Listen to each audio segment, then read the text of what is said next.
सभी माँओं को और बहनों को प्रणाम। आज देवशयनी एकादशी के इस शुभ व्रत के दिन हम लोग एक कथा का श्रवण करेंगे। यह कथा स्वयं ब्रह्मा जी ने नारद जी को सुनाया था। एक बार एक माधांता नाम के राजा थे जो कि अपने राज्य में किया करते थे।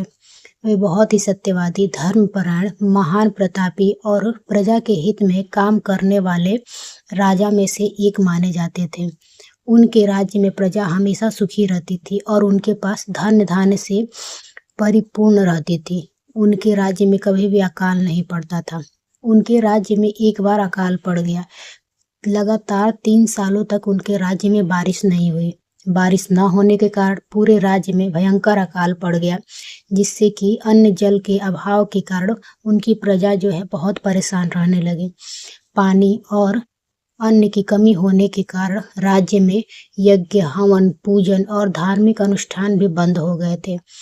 राज्य और प्रजा की इस स्थिति को देखकर राजा बहुत ही चिंतित हो गए। एक दिन प्रजा राजा के पास जाकर कहने लगी कि राजन, पूरा राज्य बहुत ही परेशान हो गया है, क्योंकि सृष्टि का कल्याण वर्षा से ही होता है और वर्षा के अभाव में अकाल पड़ गया है और प्रजा मर रही है।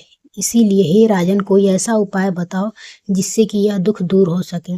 राजा माधांता ने प्रजा की बात सुनकर सोचा और उन्होंने कहा कि कोई गलत काम मैंने आज तक अपने जीवन में नहीं किया, तो फिर उनकी प्रजा को यह परेशानी क्यों भोगनी पड़ रही है। इस परेशानी का हल खोजने के लिए राजा अपनी सेना के साथ जंगल की ओर निकल पड़ते हैं। वन में घूमते हुए राजा माधांता ब्रह्मा जी के पुत्र महर्षि अंगिरा के आश्रम में पहुंचते हैं। राजा ने घोड़े से उतरकर महर्षि को प्रणाम किया। महर्षि अंगिरा ने राजा से उनके यहाँ आने का कारण पूछा। तब राजा ने विनम्र भाव से हाथ जोड़कर कहा कि हे ऋषिवर, मैं हमेशा से ही धर्म का पालन करते आया हूँ, फिर भी मेरे राज्य में लगातार 3 सालों से बारिश नहीं हुई है, जिसके कारण अकाल पड़ गया है और मेरी प्रजा पे घोर संकट आन पड़ा है। राजा के पापों से ही प्रजा को कष्ट होता है, ऐसा राज्य में बोला जाता है कि शास्त्रों में लिखा हुआ है, वर्णित किया गया है। कृपया मुझे कोई ऐसा उपाय बताइए जिससे कि मेरी प्रजा का कष्ट दूर हो सके। धर्म के अनुसार राज्य में काम करता हूँ, फिर भी अकाल कैसे पड़ गया है, इस कारण मुझे अभी तक शांति नहीं मिल रही है। राजा ने कहा कि मैं आपके पास इस संदेह को दूर करने के लिए आया हूँ, कृपया मेरे इस संदेह को दूर कीजिए ऋषिवर। राजा की बात सुनकर महर्षि अंगिरा ने कहा, हे राजन, आषाढ़ माह के शुक्ल पक्ष की एकादशी का नाम देवशयनी एकादशी है।